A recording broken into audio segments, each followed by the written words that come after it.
What's good? We back with the Boxing Link and more. Y'all know what it is. Your boy CJ Goodfella back on the Boxing Grind. Usual suspect. One time for the one time. Shout out to the homie Money Brown TV and the homie Trap House Boxing. They both working and grinding. And I see y'all boys. But according to Michael Benson in the IFL TV interview, Eddie Hearn, which I'll link the tweet in the description, said that matchmaker for Top Rank Carl Moretti approached him or called him about a potential Terence Crawford and Amir Khan fight. That's a good fight. If Amir Khan can get past Philip Greco impressively and without getting dropped or looking shaky, I think fans will like that. You know, especially if Crawford looks a little bit vulnerable versus Jeff Horn, which I think he will. I'm not saying he's going to look major vulnerable, but I think Jeff Horn may do some good things to get people thinking and say, oh, if Jeff Horn can do that, and he's this bum of all bums and the scum of all earth. But imagine what a Amir Khan can do, a healthy Amir Khan. Amir Khan has never been outboxed and knocked out at 147. You know, you get those fans that start believing, and it's a good fight. Both of these guys are fighting on the ESPN Plus app coming up. Amir Khan April 21st versus Philip Greco. And June 9th, I think Terence Bud Crawford is going to be taking on Jeff Horn. So, you know, this is a matchup of ESPN Plus guinea pigs. But I think it's a good fight. If Khan can get back to, at least looking, solid. You know, he got good hands. We're going to be able to see what Crawford got in his hands at 147. If he still got that dynamite versus Jeff Horn, which would be a good gauge because Jeff Horn has never been stopped.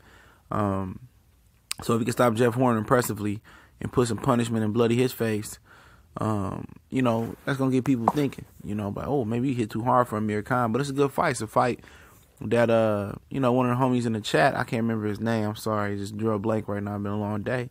He's been talking about that fight for the last 6 months in the comment section, And can it be a reality? I guess so. Top Rank got to start reaching out to somebody to make some fights. And Terence Crawford is just not going to be happy fighting the welterweight, crew that Top Rank, has available for him. And I think Amir Khan might scratch his itch for a while. It's a good fight, UK or America. Pay-per-view in America? Absolutely not. It's not a pay-per-view fight. Not at all. It's a good, regular ESPN, regular Showtime, regular HBO, CBS type fight. It's a solid fight from that standpoint.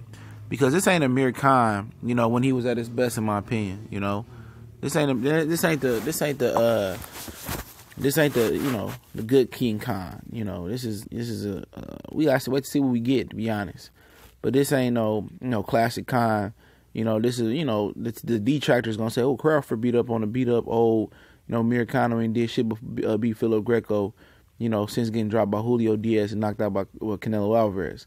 Because since Julio Diaz, he really ain't do nothing. He beat Luis Collazo and he might be somebody else in between there at 47, but he really didn't fight anybody of substance at 47. And he went up to 54 and challenged Canelo Alvarez, if my memory serves me correctly. So, but it's a name versus name. It's a money bag fight for Terence Crawford. It's a good money fight for Amir Khan. It could be for the title if Terence Crawford get past Jeff Horn. It could be what Khan wants. It could be what Crawford wants. But the one thing about it is, can Amir Khan make 147 again? And during this training camp, I think him and Philip Greco is like 150 or 151. He should have a good gauge of how the weight is falling off in this training camp. If not, he's going to try to go to 154, call out Saddam Ali.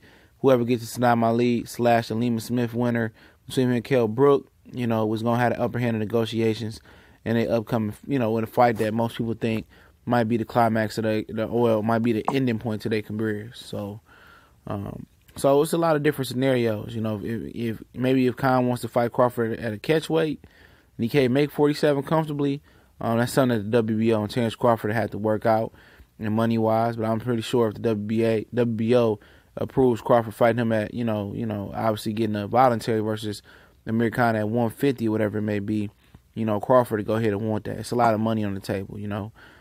Like I said, Top Rank got to reach out to somebody. To get Crawford name popping, and what better way to knock out Amir Khan to get your name continuously buzzing through the boxing world. What I wish he called, Premier Boxing Champions for Errol Spence, yeah. But I understand that, they want to marinate the fight. But like I said earlier in my video, I think it was a Canelo Alvarez video about him injured. tomorrow's not promised. You know, let's get these guys fighting while they young and in their prime. Let's get back to the old school boxing, and your reputation will grow from that. You know, it really will. You know, those tough fights. That's how it used to be back in the old days. You think Marvin Hagler showed up? He was Marvin Hagler? Absolutely not. Think Sugar Ray Robinson showed up? He was Sugar Ray Robinson? Absolutely not. No matter what these dudes did in the amateurs, didn't matter. They came up for fighting tough, good competition, and that's what Terence Crawford gonna have to do. You know, and the rest of them, Earl Spence, Sean Porter, Danny Garcia, the Charlos, you know, these guys think they bigger stars than what they are because they're getting overpaid. But you gotta, when you're young, you gotta fight the good, tough competition. You know, and where you win those fights come the glory and the accolades, and then come the stature, then come the money, then come the, all that respect and the stuff that come with it. You gotta take risks and not just let these promoters control your whole life. You know, control your whole career. You gotta go out to your scope of support, or go out, think outside the box. Say, hey, look here, man. I ain't trying to fight Earl Spence 10, 3, 4, 5 years down the line. Excuse me. I want to fight that motherfucker now. And you know, if you win, you win. If you lose, you lose. You know, that's what sports is about. It's about how you bounce back, how you take defeat. You know, and how you hold yourself in victory as well. You know, and that's a fight that people, if they can get that on regular TV, people will clamor to see. It'll bring boxing back a little bit. But like I said, him and Amir Khan is a good fight. I think Crawford eventually touched that chin and got enough power to lay him out. But like I said, it's nothing that Virgil Hunter could change for Khan. That's the issue. Khan got fast hands, fast feet, but he not slick. He don't have no slickness. He don't have no bend at the waist. He don't move his head. He get overconfident, just as he is outside the ring, and arrogant in the ring. And, you know, he can't just sort his combinations and be defensive responsible and just, bring his hands back. He got to go 3, 4, 5, 6, 7, 8. And when he go to 3, 4, 5, 6, 7, 8, and a guy like Crawford knows if I can punch with him, I can knock him out, that's going to be all she wrote. But it's TBC and more. We gone.